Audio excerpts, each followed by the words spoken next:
নমস্কার বন্ধুরা, আমি এসে গেছি লীনানন্দ পেজ থেকে। আজকে এখন বাজে সকাল 10টা। আমার ভাত বসানো হয়ে গেছে। আর আমি না ভাতটা বসিয়ে একটুখানি আমি মাঝখানে একটু গ্যাসটা অফ করে দিই। ওই আর কি একটু সাশ্রয় করা। প্রত্যেকটা মেয়েরই জীবনটা কেমন অদ্ভুত না বলুন। আমি ভাবতে পারি না যে আমি কোন পরিবেশে মানুষ হয়েছিলাম, কিভাবে ছিলাম, আর আজ কোথায় চলে এসেছি। একটা ভাড়া ঘরে আছি। বন্ধুরা, ধীরে ধীরে যখন তোমরা আমার সঙ্গে ব্লগগুলো দেখতে থাকবে তখন নিশ্চয়ই জানতে পারবে আরও অনেক অনেক কথা, যে কেন আমরা ভাড়া বাড়িতে আছি। এর মাঝে আমি একটু চাটা করার ছিল, আমি একটু মাইক্রো ওভেনে গরম করে নিচ্ছি, করে দুজনে মানে আমার হাজব্যান্ডের সঙ্গে বসে একটু গল্প করতে করতে চা খাবো।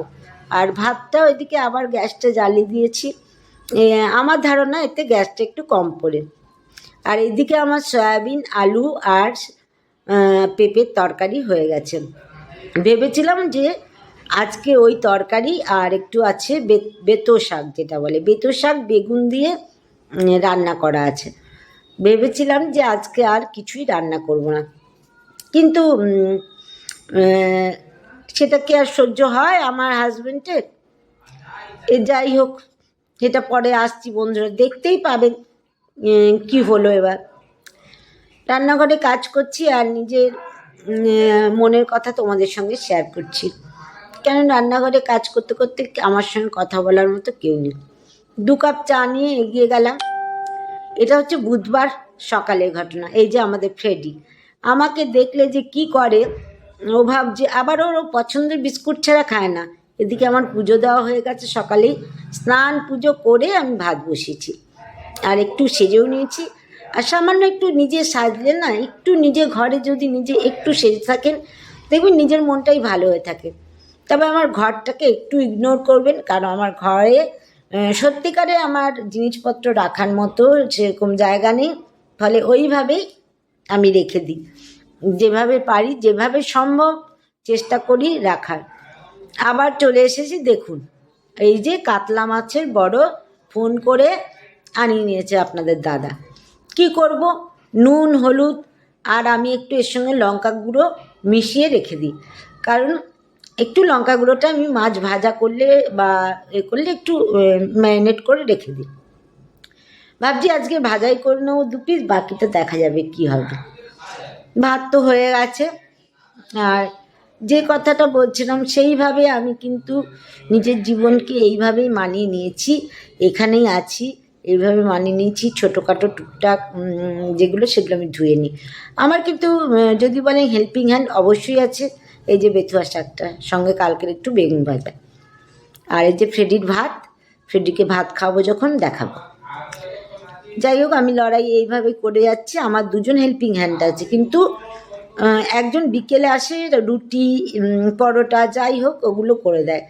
আর বেশিরভাগটা এখন আমি নিজেই, মাছের ঝোল বা এগুলো আমি নিজেই করে নিই। আর আমার কথার কথা হাত ধোয়া একটা কিন্তু অভ্যেস আছে, এটাকেও আপনারা ইগনোর করবেন। 1টা বেজে গেছে, ফ্রেডির খাওয়ার টাইম হয়ে গেছে। ফ্রেডি থালা ধুয়ে নিলাম, ফ্রেডির ভাত মেখে। আমার ছেলেরা বড় হয়ে গেছে, কিন্তু আমার ফ্রেডির জন্য আমার নিজেকে এখনও মনে হয় সেই আমি বাচ্চা মানুষ করছি। সেই রকম চটকে ভাতকে একদম মানে পেস্ট মতো করে নিতে হয়, আর একটু গরম থাকতে থাকতে করতে হয়। তারপরে ওর সঙ্গে আমি দই মিশিয়ে এটা দুপুরবেলা খাওয়াই। চিকেন থাকলে চিকেন দিয়ে খাওয়াই, যেদিন যেমন যা থাকে তাই দিয়ে খায়। তবে দইটা বেশিরভাগ প্রেফার করি। আর রাত্রে ও খিচুড়ি খায়। দই দিয়ে একদম চটকে ভাতটাকে মেখে আমাকে ওকে একদম এই পিঁড়ির ওপর বসে ওকে খাওয়াতে হয়। এর মাঝে তো আপনার দাদা একবার এসেছিলো, কারণ আপনার দাদা না যদি থাকে বাড়িতে, না যদি থাকে তাহলে ও সামনে না এলে ফেডি আসবে না। আর এখন চলে এসেছি, সন্ধে 7টা বাজে। আমার হেল্পিং হ্যান্ড 2জনই চলে গেছে।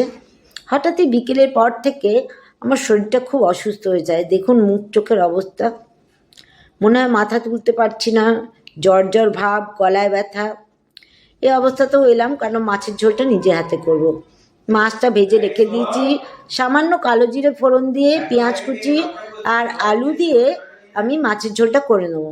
কোনো রকম মশলা আমি ইউজ করব না, শুধু নুন, হলুদ, কাঁচা লঙ্কা, এইভাবে মাছের ঝোলটা করে রেখে দেবো। আর বাকি সবজি এটা দিনের বেলার জন্য করে রাখছি, আর রাতের জন্য কি হয়েছে সেটা অবশ্যই আপনাদের সঙ্গে দেখাবো। আপনারা ভাবছেন আমি কেন স্লিপলেস পরে আছি, হঠাৎ করেই বললাম না শরীরটা খুব খারাপ লাগছে, তাই জন্য ওষুধ খাওয়ার পর গরম লাগছিল, সোয়েটার খুলে দিয়েছি। আর এইদিকে আমি রাতের জন্য রান্না করে গেছে রুবি ঘুগনি আর রুটি, ঘুগনি আর রুটি, আর এই যে পেঁয়াজ কুচিয়ে গেছে, লঙ্কা কুচিয়ে গেছে, আর ফ্রেডির জন্য করে গেছে খিচুড়ি। আমার ফ্রেডি তো খিচুড়ি খায় রাত্রিবেলা। ফ্রেডি কিন্তু উঠে দেখছে ওর জন্য কি করা হয়েছে কিনা ওর রান্নাটা। ফ্রেডির জন্য খিচুড়িটা রাত্রিবেলা আমি খিচুড়িটা খাওয়াই চেষ্টা করি। আগে দুধ রুটি খাওয়াতাম, কিন্তু এখন দুধ খাওয়া একদমই ডক্টর বারণ করে দিয়েছে। এইভাবেই আমার আস্তে আস্তে রাত হয়ে যায়। আর এইভাবে আজকেও লাইভে আসতে পারিনি, চোখ মুখটা কেমন ফুলেছে, ভীষণ মাথা যন্ত্রণা করছে, একদমই শরীর ভালো লাগছে না। যাই হোক, মাছের ঝোলটাকে কষিয়ে আমি জল ঢেলে ঢেকে আমি ওইদিকে আবার কাজ করতে যাবো একটু। আবার 9টার সময় ফ্রেডিকে খাইয়ে দিতে হবে, দেখতে দেখতেই টাইম হয়ে যাবে। আমি মাছগুলো লাস্টে দিয়ে ঢেকে রেখে দেবো।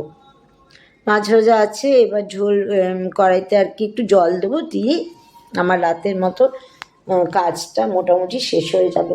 যাই হোক, এইভাবে ভাড়া বাড়িতে আপনারা রান্নাঘরটাও ইগনোর করবেন।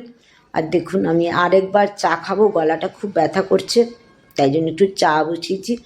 একটু চা আরেকবার, চা খাওয়াটা হচ্ছে আমার একটু নেশা শীতকালে, কিছু না হোক বারবার একটু চা বা কফি, কফি খেলে ব্ল্যাক কফি খাই, আর চা খেলে একটু শীতকালে দুধ চা খেতে ইচ্ছে করে। আপনাদের সঙ্গে সবটাই আমি শেয়ার করছি, আমার সারাদিনের রুটিন যতটা পারলাম, কারণ আজকে তেমন কোনো বাইরে যাওয়া হয়নি যে আপনাদের সঙ্গে শেয়ার করব। শুয়েই ছিলাম, জাস্ট চা খাবো আরেকবার, তারপর দেখবো একটু ফেসবুকটা স্ক্রল করতে থাকি, একটু আপনাদের কমেন্টের জবাব দিই, এসব করেই আমার কেটে যায়। চা নিয়ে দুজন মিলে বসে একটু কথা বলবো, নিজেদের কিছু আলাপ আলোচনা থাকে সেইগুলো করে নেবো, তারপর ফ্রেডিকে খাওয়াবো। এইভাবেই দেখতে দেখতে কিন্তু আমার সময়টা চলে যায়। যাই হোক, আমার যে লড়াই, সেই লড়াই একটু ছেলে নানা রকম বিস্কুট এনেছে, একটা বিস্কুট নিয়ে গেলাম। আমার যে লড়াইটা আমি শুরু করেছি বন্ধুরা, আপনারা যদি পাশে থাকেন, সাথে থাকেন, আমি চেষ্টা করছি যে আমি আশা রাখছি আমি লড়াই থেকে নিশ্চয়ই বেরিয়ে যাবো। ফ্রেডিকে দেখুন কেমন বিস্কুটের দিকে তাকিয়ে আছে। এই যে এবার আমার মেডিসিন খাওয়ার সময় হয়ে গেছে, আমি মেডিসিনটা খাবো, খেয়ে সোজা নিজে খাবার খাবো। আমি কিন্তু ঘুগনি রুটি খাবো না, কারণ আমার শরীরটা একদমই, মুখে কোনো টেস্ট নেই। আমি ভাবছি একটু ঘুগনি খেয়ে শুয়ে পড়বো। তাই বন্ধুরা, শরীরটা ভালো নেই, আজকের মতো এখানেই বিদায় নেবো। আবার আসবো আগামীকালের ব্লগ নিয়ে। আর সাথে থাকবেন, পাশে থাকবেন, আর অবশ্যই একটা লাইক আর আপনাদের মূল্যবান মতামতটা জানিয়ে যাবেন। Tata, bye bye, good night.